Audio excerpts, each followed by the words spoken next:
সকলকে স্বাগত জানিয়ে শুরু করছি টিউলিপ এডুকেশনের আজকের টিউটোরিয়াল। আমরা আজকে পরিমাপের একটি মজার অঙ্ক সমাধান করব। আমাদের প্রশ্ন বলছে 40 মিটার দৈর্ঘ্য এবং 30 মিটার প্রস্থ বিশিষ্ট একটি মাঠের ঠিক মাঝে আড়াআড়িভাবে 1.5 মিটার প্রশস্ত দুইটি রাস্তা আছে। রাস্তা দুইটির মোট ক্ষেত্রফল কত?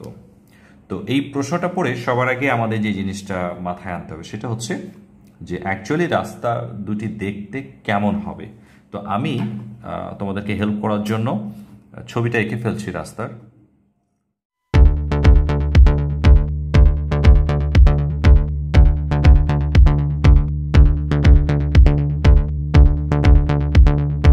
এটি হচ্ছে আমাদের 40 মিটার দৈর্ঘ্য এবং 30 মিটার প্রস্থ বিশিষ্ট সেই মাঠ। এই মাঠের বলেছে ঠিক মাঝে আড়াআড়িভাবে 1.5 মিটার প্রশস্ত দুইটি রাস্তা আছে। তো আড়াআড়িভাবে দুটি রাস্তা আছে মানে ঠিক মাঝ বরাবর আমরা রাস্তা আঁকবো।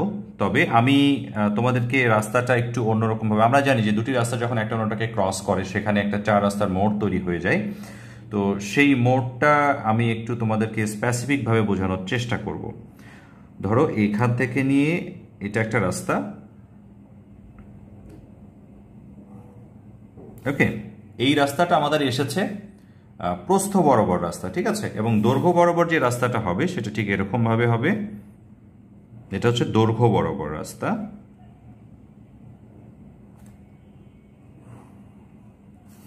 আচ্ছা, তোমরা অনেকে হয়তো ভাবছো যে এটা আবার কেমন রাস্তা। আচ্ছা, অ্যাকচুয়ালি রাস্তার ঠিক এই অংশটি থাকে না, হ্যাঁ। অর্থাৎ আমি যদি ড্রয়িংটা ঠিক করতাম এরকম ভাবে যে এভাবে এখান থেকে এইটুক, এখান থেকে এইটুক, এবং এখান থেকে এইটুক, এখান থেকে এইটুক, এবং শুধুমাত্র এখান থেকে দৈর্ঘ্য বরাবর এখান থেকে এইটা, এখান থেকে এইটুক, এবং এখান থেকে এইটুক, এবং এখান থেকে এইটুক যদি নিয়ে নিতাম, তাহলে এই মাঝখানে যে অংশটি সেটা তোমার ফাঁকা থাকতো। বাট আমি লাগিয়ে দিয়েছি, তার একটা স্পেশাল রিজন আছে, সেটা আমি কিছুক্ষণ পরেই ব্যাখ্যা করব। এখন আমরা একটু অঙ্কটাকে নিয়ে অ্যানালাইসিস করি। তো আমার দৈর্ঘ্য 40 মিটার, প্রস্থ 30 মিটার হয়ে গেছে। আমাদেরকে বলেছিল যে মাঝ বরাবর আড়াআড়িভাবে 1.5 মিটার প্রশস্ত দুইটি রাস্তা আছে। তার মানে এই 1.5টা মানে যে প্রশস্ত সেটা মানে কোন অংশটুকু হচ্ছে আমাদের 1.5, আমাদের ঠিক এখান থেকে এই অংশটুকু হচ্ছে 1.5, ঠিক আছে। অর্থাৎ তুমি এখান থেকে এটাকেও বলতে পারো 1.5। তোমার এখান থেকে এই অংশটুকু হচ্ছে তোমার 1.5 মিটার, এখান থেকে এই অংশটুকু হচ্ছে তোমার 1.5 মিটার।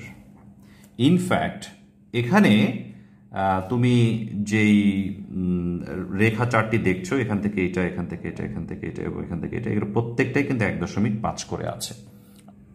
ওকে, সো আমরা বুঝে গেলাম যে আমাদের রাস্তার যে প্রশস্ত অংশটুকু ছিল সেটা 1.5 মিটার বলতে কোন অংশগুলোকে বুঝিয়েছে। এখন এই অঙ্কটিকে আমরা দুইভাবে সমাধান করতে পারি। আমরা প্রথমত যেটা করতে পারি যে দৈর্ঘ্য বরাবর রাস্তাটির ক্ষেত্রফল নিতে পারি। তো যদি আমরা দৈর্ঘ্য বরাবর রাস্তাটির ক্ষেত্রফল নেই, কিভাবে হবে?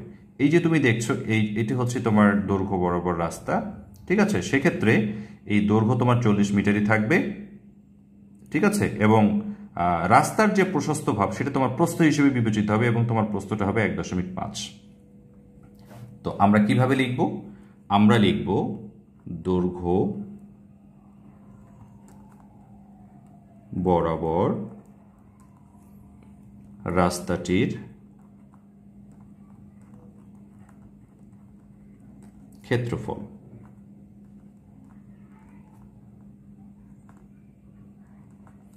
তো দৈর্ঘ্য বরাবর ক্ষেত্রফলে আমি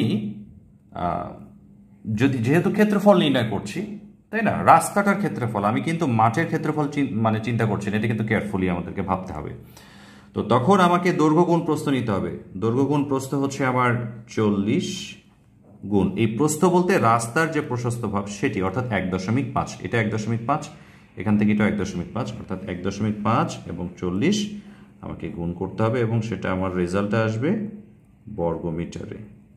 আচ্ছা, 40 গুণ 1.5 মানে হচ্ছে 60 বর্গ মিটার।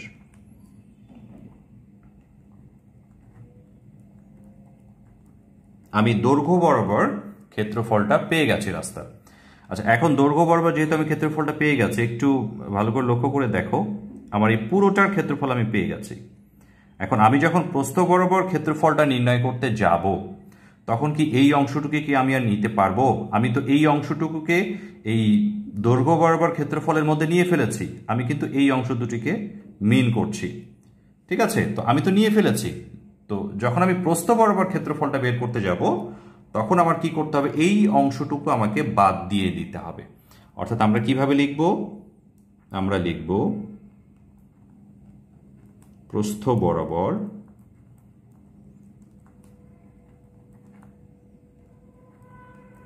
রাস্তাটির ক্ষেত্রফল। কেমন?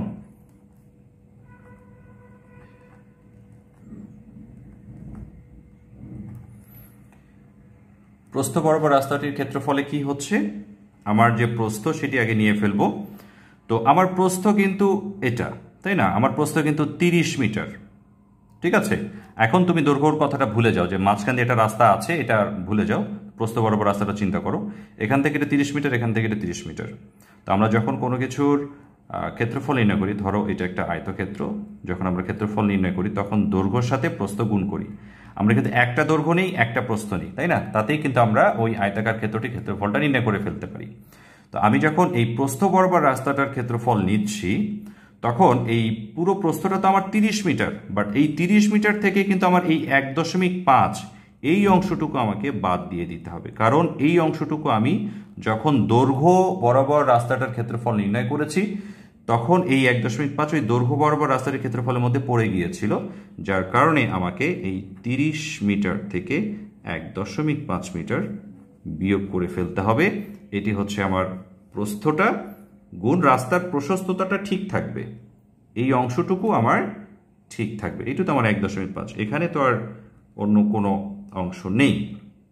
তো 30 থেকে যদি আমরা 1.5 বিয়োগ করে ফেলি, দ্যাট উইল বি 28.5 গুণ 1.5। আমাদের রেজাল্টটা চলে আসবে বর্গমিটারে। মনে রাখতে হবে পরিমাপের অঙ্কগুলো করার সময় যে বিষয়টা আমাদেরকে আরো একটু গুরুত্বের সাথে দেখতে হয়, সেটা হচ্ছে সবগুলো একক যেন সেম থাকে।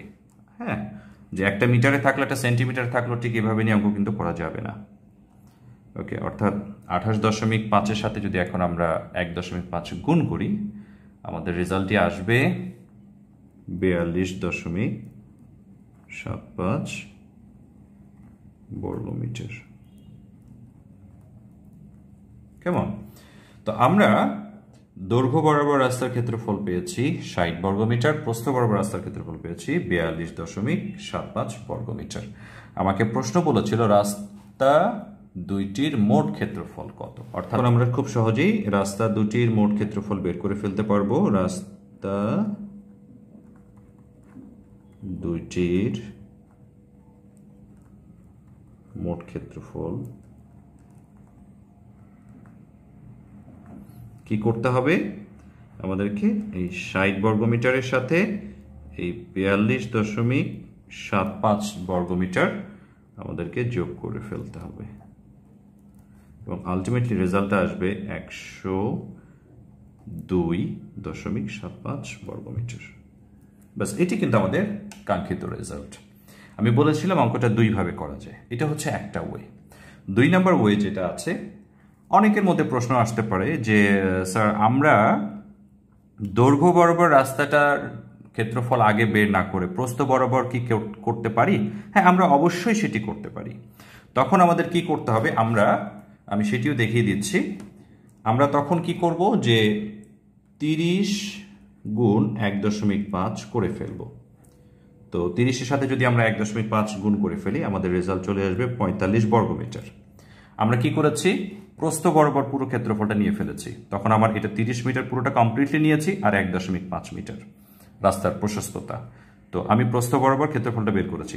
তো আমি এখন যখন দৈর্ঘ্য বরাবর ক্ষেত্রফলটা বের করব, তখন তো আমি এই অংশটুকু নিয়ে ফেলেছি, এই দুটো অংশ নিয়ে ফেলেছি প্রস্থের মধ্যে।